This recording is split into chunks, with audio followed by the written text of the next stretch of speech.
어, 7월, 이제 8월 초까지, 아, 요한계시록의 말씀을, 나누게 됩니다. 요한계시록 말씀은, 아시는 바와 같이, 성경의 가장 마지막에 있는 그러한 성경입니다. 그리고 또 신약 성경에서도 마지막에 있는 그러한 성경이죠. 이 요한계시록은 성경을 본다면 창세기의 말씀이 성경을 여는 말씀이라고 한다라고 하게 되면 역사를 이해하는 그러한 말씀이라고 한다면 역사의 그러한 시작이 어떻게 되어지고 인간의 그러한 왜 이러한 우리 인생 가운데 왜 세상이 이렇게 되어지는가에 대한 이유를 알려주는 그러한 말씀이라고 한다라고 하게 되면 요한계시록은 하나님의 그러한 모든 역사들을 마무리하는 그러한 성경이 바로 이 요한계시록의 말씀이죠. 우리는 요한계시록 하게 되면 오늘서부터 이제 요한계시록 말씀을 나누게 될 터인데 이 요한계시록을 이해할 수 없는 그러한 말씀이나 혹은 굉장히 무서운 그러한 생각들 또 어렵다고 우리가 여기기도 합니다. 왜냐하면 여러 가지 상징들, 이해하기 어려운 숫자들, 일곱, 육에 대한 것들, 또 그리고 여러 가지 많은 그러한 상징물, 우리가 또 여러 가지 들었던 것들, 휴거, 천년왕국, 용, 심판, 일곱 교회, 일곱 인, 일곱 나팔, 일곱 대접 등, 사실 이러한 말씀들을 들을 때면 이게 이해하기 어렵거나 혹은 무섭다라는 그러한 생각들을, 심판들에 대해서 무서움을 우리가 가지곤 하지만, 그러나 우리가 기억해야 될 것은요, 참 아이러니하게도 이 초대교회 성도들에게 요한계시록 말씀은 위로의 말씀이었습니다. 그들에게는 이 말씀이 위로의 말씀이었어요. 왜 그럴까요?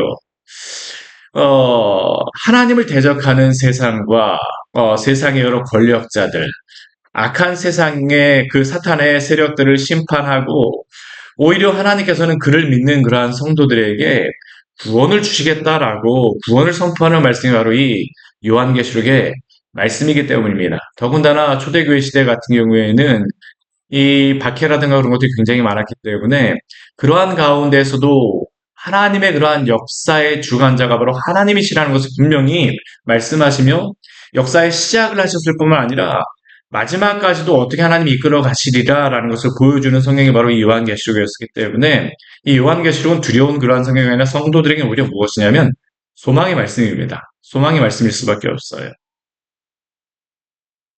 오늘 요한계시록 1장 1절 말씀을 보게 되면 이렇게 시작하고 있습니다. 예수 그리스도의 계시라. 예수 그리스도의 계시라. 우리 성경은 역사는 성경의 역사는 하나님이 알려주시는 만큼만 알게 됩니다. 그리고 그것을 나타내는 것이 무엇이냐면 계시라는 그러한 단어입니다. 우리가 아무리 알고 싶다라고 해서 알 수가 없어요. 미래에 되어지는 그러한 것들. 우리가 신명기 29장 29절 말씀을 보게 되면 영원한 것은 하나님께 속하였고 알 수 없는 것들은 하나님께 속하였거니와 보이는 것들은 인간에게 속하였다라고 우리에게 말씀하시는데 하나님께 속한 것들에 대해서 영원한 것들에 대해서 우리가 알 수가 없습니다. 그러나 우리가 하나님께서 우리에게 알려주신 것들에 대해서 우리가 충분히 알 수 있습니다. 이 요한계시록의 말씀이 무엇일까요? 말세에 되어질 일들, 미래에 되어질 일들 우리가 다 알 수는 없습니다. 그러나 하나님께서는 성도들에게 우리 지금 믿는 사람들에게 알 수 있을 만큼을 알려주셨어요. 그게 바로 계시입니다. 계시. 하나님이 알려주신 그러한 부분들. 막연히 두려워하라가 아닙니다. 하나님이 알려주시는 부분이 있어요. 근데 특별히 이 요한계시록의 말씀은 어떠한 계시라고 말씀하시냐면 예수 그리스도의 계시라라고 말씀합니다. 예수 그리스도가 바로 이 요한계시록의 중심적인 그러한 분으로서 이 계시의 핵심을 이룬다라고 할 수 있죠. 그리고 이 계시가 주어지는데 예수 그리스도의 계시라고 하지만 이 계시가 주어지는 순서를 우리에게 말씀하고 있습니다. 어떻게 주어졌다라고 이야기하냐면요. 1절과 2절 말씀을 보게 되면 이는 하나님이 그에게 주셨다라고 말씀합니다. 이 계시를 누구에게 누가 주신 것입니까? 하나님이 그에게, 그는 누구일까요? 예수 그리스도에게 이 말씀을 주셨고요. 그리고 또 이 말씀을 누구에게 주셨냐면 그 종들에게 보이시기 위해서 그의 천사들에게 주셨습니다. 그러니까 하나님이 예수 그리스도에게 이 계시의 말씀을 알려주셨고 예수님께서는 천사들에게 이 계시를 알려주시고 또한 그 천사들은 그 종 요한을 보내어서 알게 하셨습니다. 성도들에게, 그 종들에게 알게 하셨어요. 이 말씀을. 근데 이 말씀은 어떠한 말씀일까요? 우리 1절, 우리 중간 말씀에 보게 되면 반드시 일어날 말씀이라고 합니다. 반드시. 사랑하는 여러분, 이 요한계시록의 말씀은 그냥 사람이 상상해서 되어진 것이 아니라 반드시 성취되어질 말씀임을 믿으시기를 바랍니다. 또 한 가지 이 말씀은 어떤 말씀일까요? 속히 일어날 일들에 대한 말씀입니다.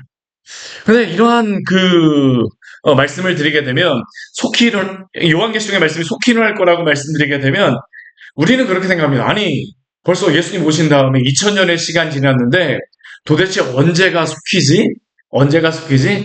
물론 하나님의 그러한 시간에서는 천년이 하루 같고 천년이 하루 같고 하루가 천년 같은 그러한 것으로서 말씀하지만 또 우리가 하나님의 역사에서 보게 되면 우리가 기억해야 될 것은 무엇이냐 하면요. 하나님의 그 역사를 보면 우리가 창세기에서부터 우리 요한계시록의 말씀을 보게 되면 하나님께서 천지를 창조하셨습니다. 그렇죠? 그리고 천지를 창조하신 다음에 어떤 일이 벌어졌습니까? 인간이 범죄하였습니다. 그리고 범죄한 이후에 모든 말씀은 무엇이냐면 하나님이 사람을 구원하시기 위하여서 구속의 역사를 이루어 가시는 말씀이 성경의 말씀입니다. 아브라함을 통해서 한 사람을 택하셨고요. 이스라엘 민족을 택하심으로 내가 그 민족으로다 그 구원의 역사를 넓히셨고요. 또 예수 그리스도가 이 땅에 오심으로 말미암아 또한 온 세상과 온 민족에게 이 하나님의 구속 역사가 이루어질 수 있도록 성취하셨습니다. 그러면 이제 남아있는 유일한 성경의 하나님의 역사의 그러한 계획은 무엇일까요? 예수 그리스도가 다시 재림하시는 겁니다. 그러니까 우리가 성경의 말씀 보게 되면 크게 보게 되면 하나님의 창조, 인간의 범죄, 하나님의 구속, 그리고 재림이라고 할 수 있습니다. 이게 바로 성경에서 말하는 큰 역사인데 앞에 세 가지는 이미 성취되었습니다. 그렇잖아요? 그렇죠? 창조하시고 범죄하고 구속의 역사, 예수 그리스도가 구속의 그러한 모든 것들을 성취하셨습니다. 그리고 나서 예수 그리스도가 초림하시고 난 다음에 예수님이 다시 재림하실 때까지는 무엇이냐 하면 이 속히라고 하는 성경에서 말씀하고 있는 것이 성취되어지고 있는 시간입니다. 그러니까 구속의 역사를 보게 되면요, 이제 한 가지밖에 안 남았어요. 예수님이 오실 것입니다. 우리에게는 그것이 굉장히 먼 미래라고 생각할지 모르지만 하나님께서는 딱 한 가지밖에 안 남아. 하나님 편에서는 한 가지 일밖에 안 남았어요. 이게 바로 속히고 우리는 그래서 어떠한 시대를 살아가고 있냐면 말세를 살아가고 있는 사람들입니다. 말세. 사랑하는 여러분, 말세가 도대체 언제입니까? 어떤 분들은 이러한 생각들을 하십니다. 말세, 휴거, 그러게 갖고, 예수님께서 오시기 전에, 휴거하기 전에, 내가 며칠 전에, 알 수 없습니다. 이 뒤에 이제 휴거에 대한 것들은 이것들은 성경적이지도 않은데요. 근데 제가 이제 천천히 이제 살펴보게 되겠지만, 우리는 그 시간 같다를 알 수도 없어요. 예수님이 재림하실 때가 언제인지도 알 수 없습니다. 그런데 분명한 것은 무엇이냐면, 예수님은 당장 오늘이라도 오실 수 있습니다. 왜냐하면 우리는 종말을 살고 있는 성도들이기 때문입니다. 속히 예수님께서 오시기 때문에 우리는 어떻게 해야 될까요?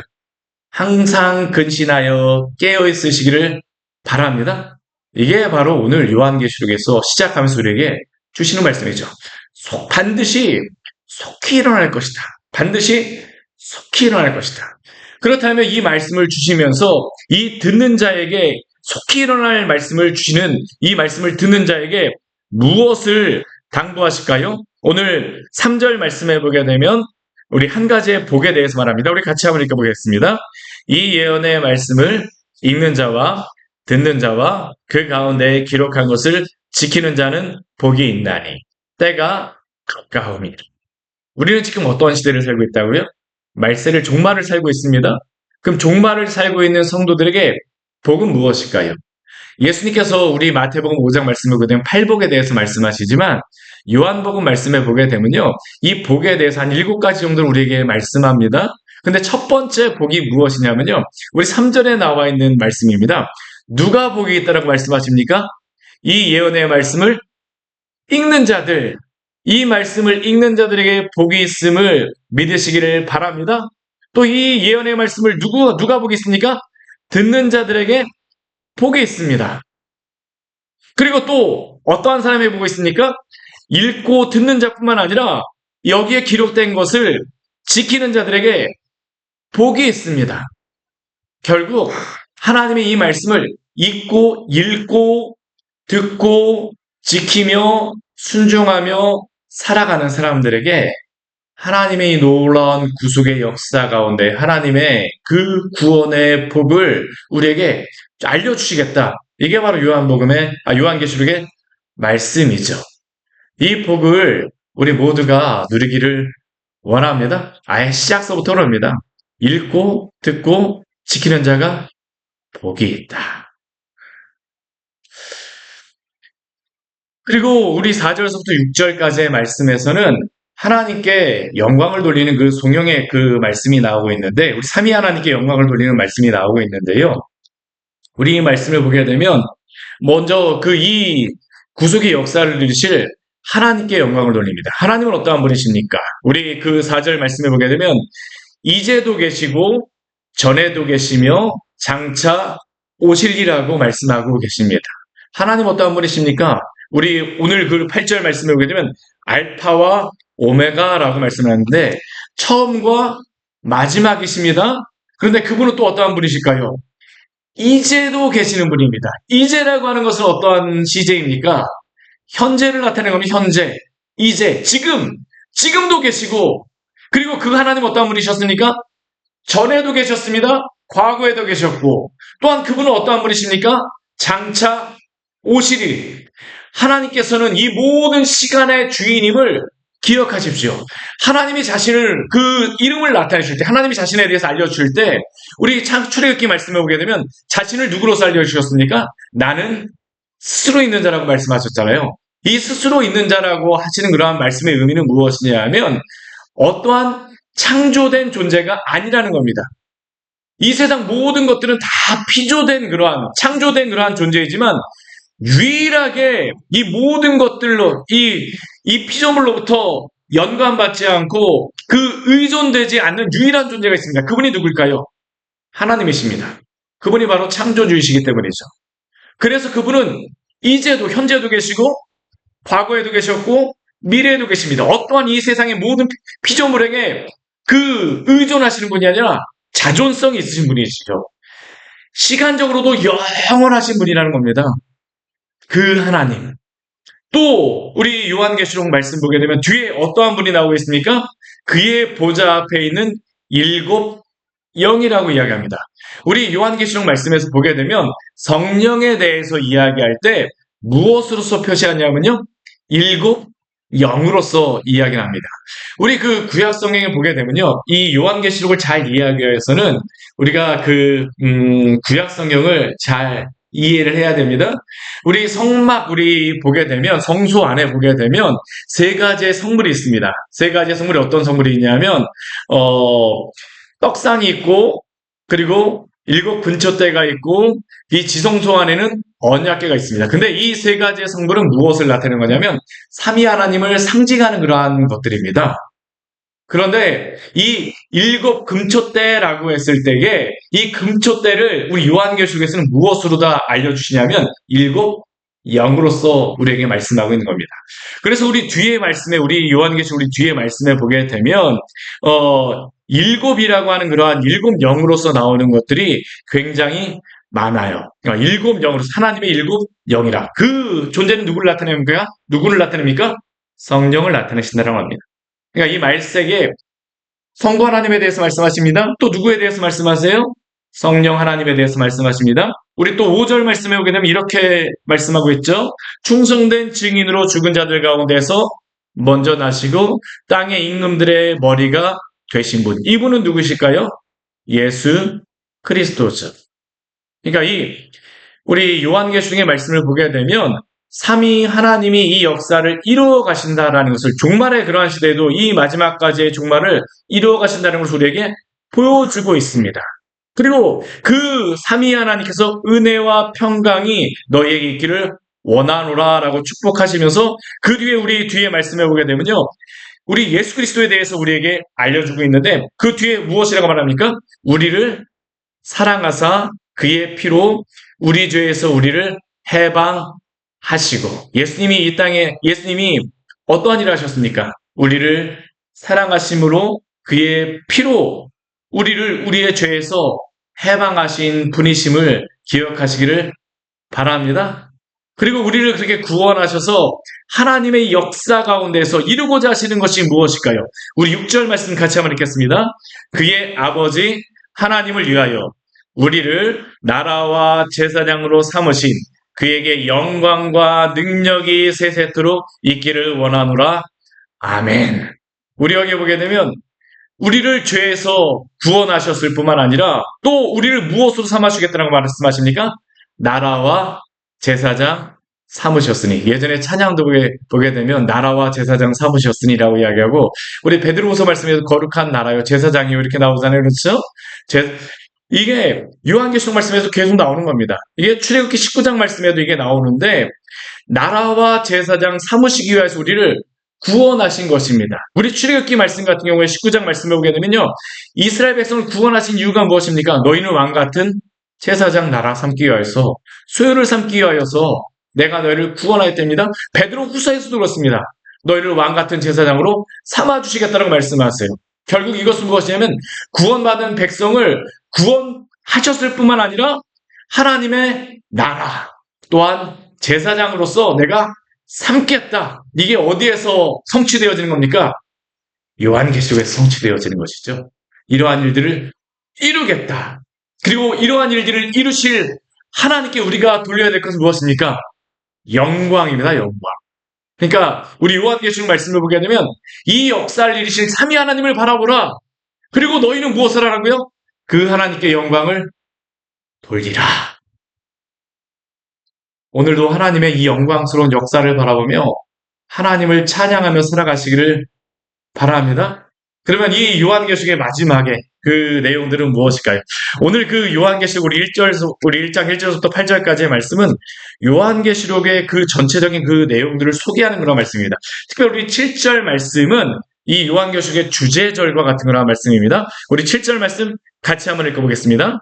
볼지어다 그가 구름을 타고 오시리라. 각 사람의 눈이 그를 보겠고 그를 찌른 자들도 볼 것이요 땅에 있는 모든 족속이 그로 말미암아 애곡하리니 그러하리라. 아멘. 이 요한계시록의 가장 마지막에 나오는 그 장면은 무엇일까요? 예수 그리스도의 재림이죠. 볼지어다 그가 구름을 타고 오시리라. 우리 예수님께서도 우리 마태복음이라든가 우리 종말에 대한 말씀을 하실 때 내가 반드시 올 것이라는 것을 말씀하셨잖아요. 구름 타고 오실 예수님을 말씀하셨습니다. 근데 뭐 예수님께서 이 구름이라고 하는 것은 우리가 여기가 보이는 이런 구름이 아니고 하나님의 그 임재가 나타날 때 우리 출애굽기 말씀이라든가 우리 성전을 지었을 때 하나님의 빽빽한 구름들이 나타나거든요. 이 구름이 나타나는 것은 무엇이냐면 하나님의 임재가 있는 겁니다. 예수 그리스도가 마지막에 오실 때에 이 하나님의 임재의 구름이 나타난다라는 겁니다. 예수님이 나타나실 때에 어떤 사람들은 그렇습니다. 내가 예수님이 나타나시는데 나는 모르면 어떻게 하나. 여러분들 아무 걱정하실 필요 없습니다. 여러분들 기억나시나요? 예전에 1992년도에 10월 달에 다미선교회에서 하얀 옷 입으면서 하얀 옷 입고 나서 10월 며칠 날 예수님 재림하신다라고. 제가 그때 대학교 1학년이었습니다. 근데 제가 그 대학교 들어갔는데 아침에 그 스쿨버스를 타려고 하는데 아침마다 어떤 분들이 저한테 막 뭘 나눠주면서 예수님 믿는다 그래도 계속 나눠주면서 여기 다녀야 된다고 계속 이야기하는 겁니다. 그 10월 며칠 날 되면서 이날 오신다라고 오신다라고 이야기했었는데 오시지 않았어요. 그렇죠? 거기에만 자기들만 알고 있다고 했지만 우리가 걱정할 필요가 없습니다. 왜 그러냐면요. 우리 7절 말씀 보십시오. 볼지어다 그가 구름 타고 오시리라. 여기 각 사람은 모든 사람입니다. 각 사람은 누구를 볼까요? 구름을 타고 오실 예수님을 볼 것입니다. 모든 사람은 다 알게 될 것이에요. 다 알게 될 것입니다. 숨어서 오시지 않습니다. 그리고 그날 어떠한 일이 벌어질까요? 우리 7절 말씀 보게 되면 분명히 우리에게 말씀하시죠. 그를 찌른 자들도 볼 것이요. 예수님에 대하여서 대적하고 예수님을 믿지 않았던 그러한 사람들, 그 반대편에 있었던 사람들도 볼 것이고, 또한 땅에 있는 모든 족속들도 그로 말미암아 애곡할 것입니다. 이 애곡은 두 가지의 의미가 있어요. 첫 번째는 어떠한 의미냐 하면 하나님 앞에서 그 예수 그리스도가 오심을 보면서 자신의 죄를 보며 회개하는 자들이 일어나게 되어질 것입니다. 회개가 있을 것이죠. 한편에서는. 또 한편에서는 어떻습니까?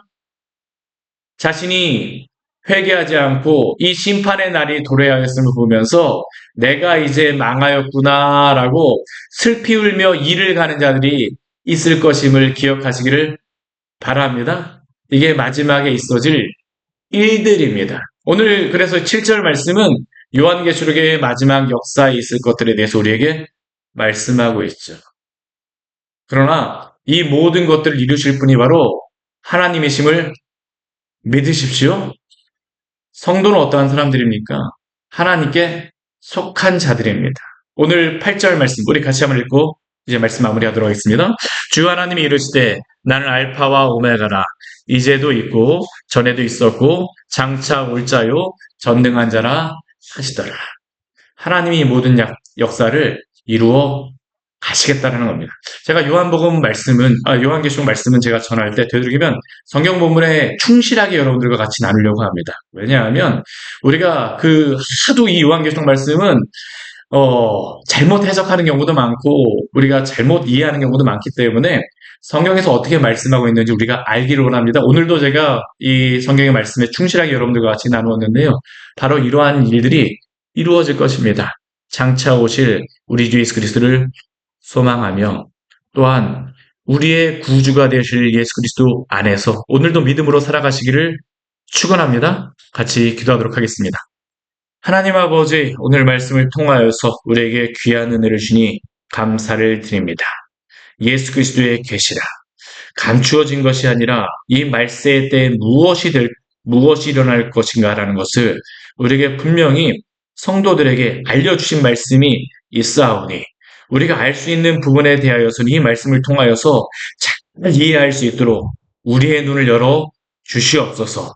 참 혼탁하고 혼란한 이 시대 가운데에 많은 악한 세력들이 이 요한계시록의 말씀을 가지고 성도들을 무너뜨리며 이단들도 이 말씀을 가지고 믿는 자들조차도 하나님 아버지 오류를 일으키고 하나님 아버지 믿음에서 떠나가게 하고자 하는데 주님 우리가 성경 내에 나와 있는 이 말씀을 충실하게 이해함으로 말미암아 진리에 설 수 있는 귀한 믿음의 성도들 될 수 있도록 은혜 내려 주시옵소서. 우리의 구주가 되어주시며 우리를 사랑하사 우리를 죄에서 구원하신 우리 주 예수 그리스도 이름으로 기도드립니다. 아멘. 오늘 말씀 같이 기억하시면서 기도함으로 나가도록 하겠습니다.